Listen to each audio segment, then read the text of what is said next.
Hello बच्चों, कैसे हैं आप लोग। आज जो अपना टॉपिक है वो है अपरिमेय सिद्ध करना, जो आपके एग्जाम में प्रतिवर्ष पूछा जाता है।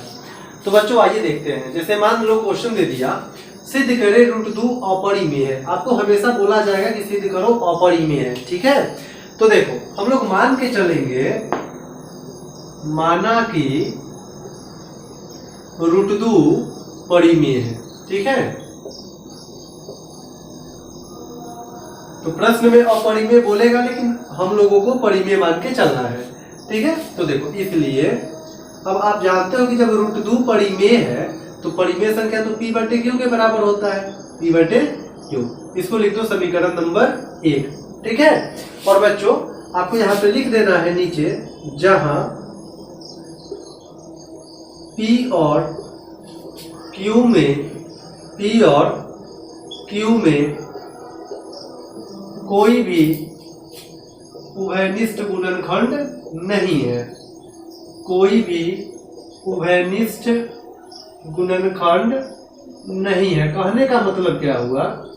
कहने का मतलब ये है कि ऊपर में कोई और अंक, जैसे मान लो कि अगर हम लिखते हैं 3/5, तो ये दोनों में कोई कुछ मिलेगा? कुछ नहीं मिलेगा। हाँ, एक मिलता है, लेकिन यहाँ एक को छोड़ करके, ठीक है। अब जैसे 3/5 है, कुछ नहीं मिलेगा। तो यहाँ कोई ऐसी अंक होगी जो ऊपर वाले अंक और नीचे वाले अंक में कोई मेल, कुछ कॉमन नहीं होगा, ठीक है। तो ये लाइन आपको सब में लिखना है कि जहां p और q में कोई भी उभयनिष्ठ गुणनखंड नहीं है। अब करना क्या है कि दोनों तरफ आपको वर्ग करना है, दोनों तरफ वर्ग करने पर। तो देखिए जब दोनों तरफ आप वर्ग करेंगे तो इधर √2 है और बराबर में उधर p/q है, तो हम इधर भी स्क्वायर कर देंगे और फिर इधर भी स्क्वायर कर देंगे, ठीक है। अब देखो √2 में जब तुम 2 से गुना करोगे तो 2 हो जाएगा, और ये स्क्वायर दोनों पे है तो p²/q², ठीक है। अच्छा अब देखो बच्चों, 2 बराबर p² में q कितना है? q 2 टाइम्स है ना, तो q जो 2 है ना, आपको एक ही लिखना है, और एक q को आप इधर संख्या के साथ रख दीजिएगा। इधर जो भी संख्या रहेगा ना, एक q को यहाँ पे रखना है आपको। ये हो गया समीकरण 2। अच्छा ये बताओ, अगर 3/5 में कुछ नहीं मिल रहा है, क्योंकि ये दोनों अलग अलग टाइप का है, तो क्या 3²/5 में मिलेगा क्या? तब भी तो नहीं मिलेगा ना। तो जब p और q में कोई उभयनिष्ठ गुणनखंड नहीं है तो p²/q में होगा, इसमें भी नहीं होगा। तो हम लोग यहाँ पे लिखेंगे कि चूंकि p²/q में कोई भी उभयनिष्ठ गुणनखंड नहीं है, कोई भी उभयनिष्ठ गुणनखंड नहीं है, ठीक है। अब बच्चों देखो, अब यहां से अपना भाषा क्या होगा, आपको लिखना है समीकरण 2 से, समीकरण 2 से। देखो ये जो लैंग्वेज अभी हम यूज करेंगे वो आपको सब में यूज करना है। 2q जो है वो तो पूर्णांक हो जाएगा ना, तो समीकरण 2 से पूर्णांक बराबर भिन्न, p²/q क्या है? ये भिन्न है ना, बटे के रूप में है, पूर्णांक बराबर भिन्न। तो बच्चों पूर्णांक और भिन्न जो है कभी बराबर हो नहीं सकता, जो संभव नहीं है, जो संभव नहीं है। ये आपको सब में लिखना पड़ेगा लैंग्वेज, कि पूर्णांक बराबर भिन्न जो संभव नहीं है, अतः हमारी मान्यता गलत है, अतः हमारी मान्यता गलत है। मतलब कि हम जो मान के चले थे ना कि √2 परिमेय है, हमारा ये मानना गलत है। मतलब कि जो √2 है वो क्या है? अपरिमेय है, ठीक है। तो आप एक दो बार अच्छे से अभ्यास कर लीजिएगा तो आपको ये बिल्कुल क्लियर हो जाएगा। अब बच्चों देखो, जैसे मान लीजिए, देखो सब में प्रोसेस वही, जैसे मान लो √2 की जगह पे ना अगर आपको कर दिया √7, कि सिद्ध करे √7 क्या है? अपरिमेय है, तो आप क्या मान के चलोगे? माना कि √7 परिमेय है। अब जब परिमेय है तो किसके बराबर होगा? p/q के बराबर होगा, जहां p और q में कोई भी उभयनिष्ठ गुणनखंड नहीं है। फिर दोनों तरफ वर्ग करने पर, ठीक है। तो इधर क्या है देखो, √7 का स्क्वायर बराबर में पी बाई क्यू पे स्क्वायर है। तो जब तुम रूट 7 को 2 बार गुना करोगे तो एक साथ बाहर आ जाएगा ना, ये स्क्वायर दोनों के। और इधर देखिए जो 7 है तो 7, नीचे जो क्यू 2 है ए को रखेंगे आप और एक संख्या के साथ आ जाएगा समीकरण। पी स्क्वायर बटे क्यू में कोई भी उभयनिष्ठ गुणनखंड नहीं है। तो समीकरण 2 से पूर्णांक बराबर भिन्न जो संभव नहीं है, अतः हमारी मान्यता गलत है, इसलिए रूट 7 अपरिमेय है। ठीक है, तो ये प्रोसेस आपको ध्यान में रखना है। अब जैसे बच्चों मान लीजिए कि हमारा प्रश्न कुछ इस टाइप से दे दे कि सिद्ध करें 6 प्लस रूट 2 अपरिमेय। अब जो हमारा प्रश्न होगा वो बीच में प्लस या यहाँ पे आपको माइनस लगा रहेगा।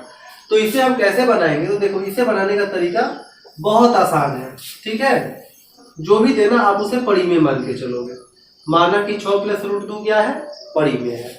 अब जब परिमेय है तो वो किसके बराबर होगा? पी बटे क्यू के बराबर होगा। देखो इसमें दोनों तरफ वर्ग नहीं कीजिए। कब? जब बीच में प्लस या माइनस लगा रहे।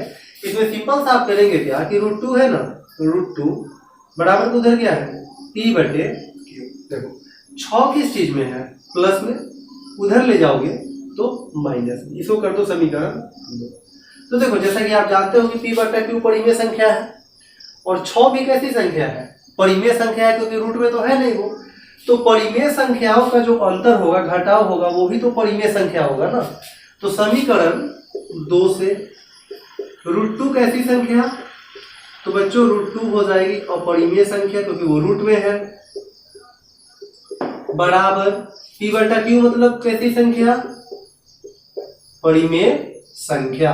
तो आप ये बताओ कि क्या अपरिमेय संख्या और परिमेय संख्या बराबर हो सकता है? कभी बराबर नहीं हो सकता।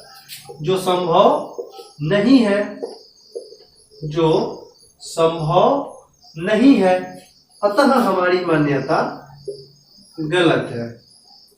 अतः हमारी मान्यता गलत है। मतलब कि हम लोग जो मान के चले थे ना वो गलत है। तो हम लोग क्या मान के चले थे कि 6 प्लस रूट 2 परिमेय है, मतलब कि 6 प्लस रूट 2 जो है वो अपरिमेय है। तो इस तरह से ये आपका हो गया प्रूफ साबित। तो देखो बच्चों प्लस माइनस वाला अगर प्रश्न रहे बीच में तो आपका ये लैंग्वेज चलेगा, अपरिमेय संख्या बराबर परिमेय संख्या।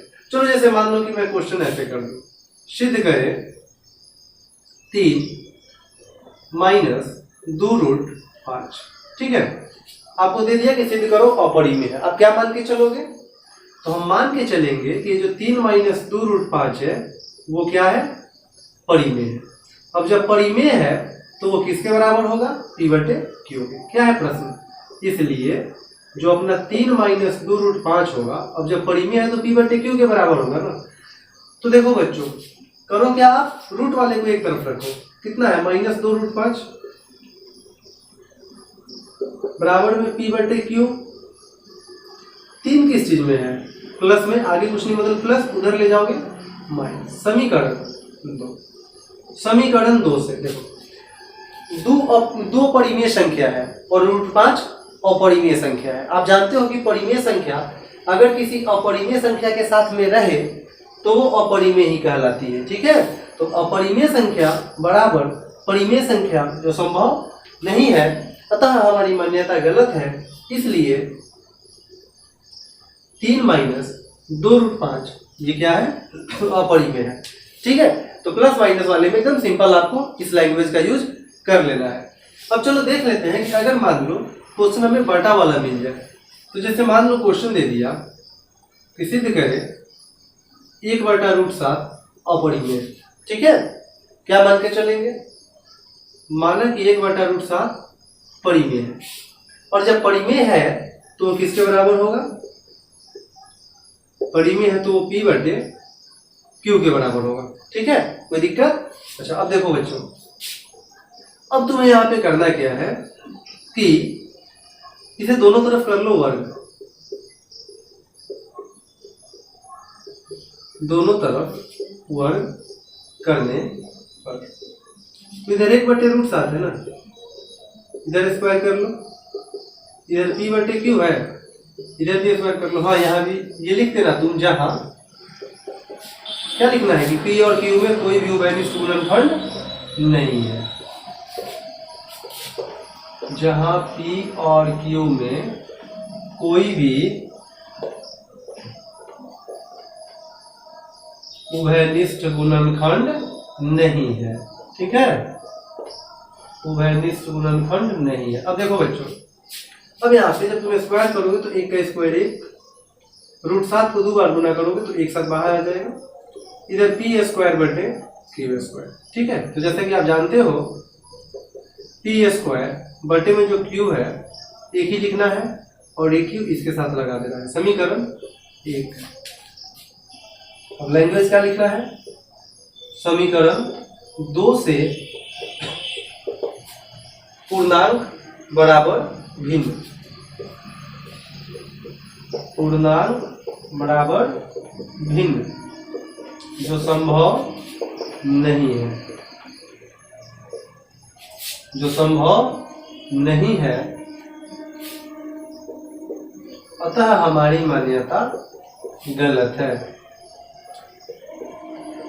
अतः हमारी मान्यता गलत है। इसलिए मतलब कि हम लोग जो मान के चले थे वो गलत है, मतलब कि 1/√7 क्या है, अपरिमेय है, क्योंकि हम लोग परिमेय मान के चले थे।